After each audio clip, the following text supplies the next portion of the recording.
Dante, now it's a week away. You know, I mean, this is a game a lot of people have been looking forward to. A lot of people have been talking about forever. It seems like now it's a week away. What's that feeling like? It's getting real exciting. You know, everything's being put into perspective. That it's here now. You know, we've been waiting all summer for this, and it's here. When you look at Washington, you know what kind of stands out now that you guys have been able to get a good look at them. You know, you as a defensive back, what do you notice? They're an exciting team. Lots of energy, and they're physical, and they're a good football team. The receivers, you know, Tanner mentioned them, and you know, people look at one of the names at least. You know, Pettis. People are obviously going to connect that here a lot. What stands out with the receiving core, maybe even him especially? The receiving core is good. They go up and get the ball. They're big physical receivers, and they're good as a whole group. The Pettis kid, I mean, I don't know what number he is off the top of my head, but he seems like he's a guy who can kind of, you know, make some moves out there. Yeah, definitely. He's a good wide receiver, and I'm looking forward to playing against him.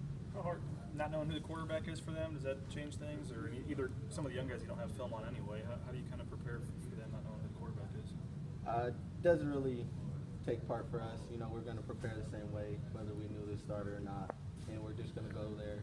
We're going to take the weeks and prepare. For the first game, every year the first game, is it more kind of about scheme than it is individual players, since you don't really know the starters or guys back when you're looking at old film? Well, it feels more like it's kind of opposite, because you really don't know exactly what you're going to get, because the first game, and they come out with stuff we've never seen before or things we have seen. So you just got to go out there, prepare, and trust your technique that the coaches are teaching us, and go out there and play our game. Kind of a nervous feeling? You don't really know what you're going to see until you get out there? No, because with the preparation during the week and from these coaches, the coaches have a good idea, and we just go out there and execute. Has this offseason felt longer than others? I mean, are you guys just kind of itching to get out there? Are you done hitting your own teammates right now? Every offseason, it always feels long, but it's finally here. Is that advantageous to you guys, the fact that you talk about leaning on your technique and stuff? You have a lot of guys who played a lot of football here. Does that help you guys maybe, you know, hit the ground running a little bit in the first game, or hopefully? Yeah, definitely. A lot of guys have experience, but experience doesn't mean anything. We still got to go out there on the field and perform. You guys having that first game at home and not having to get on a plane and go, you know, for the opener, what's it going to be like? Sleeping in your own bed the night before the game, and Armand said he's his own controller on the video games. I mean, what's it going to be like? It's going to be real exciting. It's been 6 years, I think so. So 6 years since we've opened up at home, and that's just going to be real exciting. In general, are season openers different? I mean, do the nerves flow a little bit more? Does it take just maybe an extra couple snaps just to calm down a little bit as football's back? Yeah, definitely. Season openers like last year when we opened up, you got those little jitters, but there are a few plays I think you get them out. Knowing Bronco Nation and stuff and how excited they get, and knowing what it's like on the blue, just looking out there and seeing that stadium. I mean, can you imagine what it's going to be like next Friday night? The atmosphere. I mean, you can only imagine, but we'll see how it is when time comes. You guys you mentioned there's so much experience and you know, and talent, and coming off such a good season. What are your expectations for this team and for this defense this season?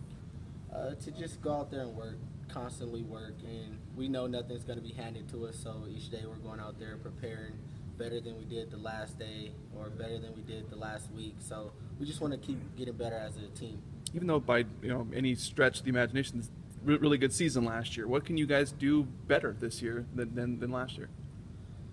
Just really not expect anything to be handed to us. Just go out there and work for everything that we want to accomplish this season, and really just go out there and just keep working and keep working. What did you learn from Coach B? And what do you take away from your time with him, both on the field and just off the field, with your relationship? Yeah, well, he's obviously one of the reasons why I came to Boise State. And he's really taught me a lot, like you said, off the field, fine-tuning me as a man and treating people and others and respecting people. So he's taught me a lot. I'm sure you have other guys around this college team who play for different coaches. Do you think he was unique in those regards? And his focus in developing you guys as a man? Yeah, definitely. He really had an impact on this program and this city. So, you know, there's a uniqueness to him. And it's been really good to come in here and be coached by him. What were your thoughts between those days that, you know, he left and Coach Harsin was hired? I mean, didn't know what was going to happen. Didn't really know Coach Harsin. Knew he was here on the staff before. And just really from Pete taught us to buy in and really just bought into the program and our AD and all that. So just really bought into the program, and we knew we would be in good hands. back on the transition, is it pretty amazing how smooth and successful it was? I mean, you're trying to get over 100 guys to buy into, you know, a new leader essentially. Yeah, but I feel like Harsin knew the way. You know, he knew the culture that was already here at Boise State, so he kind of just came in and fine-tuned it to make things transition smoothly. Do you think he's done a good job of putting his spin on this thing, on this program? Yeah, definitely. I'm really excited that he came, and I've been excited playing under him, and I really like him. What's Armand Nance like as a leader? He's really vocal, and he's big, so you know, he's a good leader.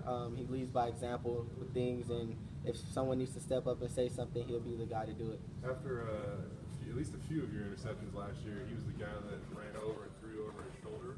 When did that start? I mean, that catch you off guard? I think you were injured at one point in time when he did it, but.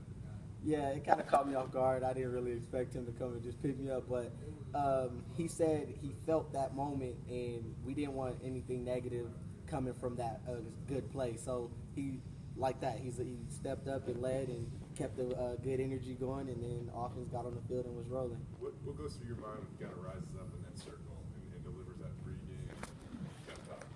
You just get your mind right, and you know it's game time.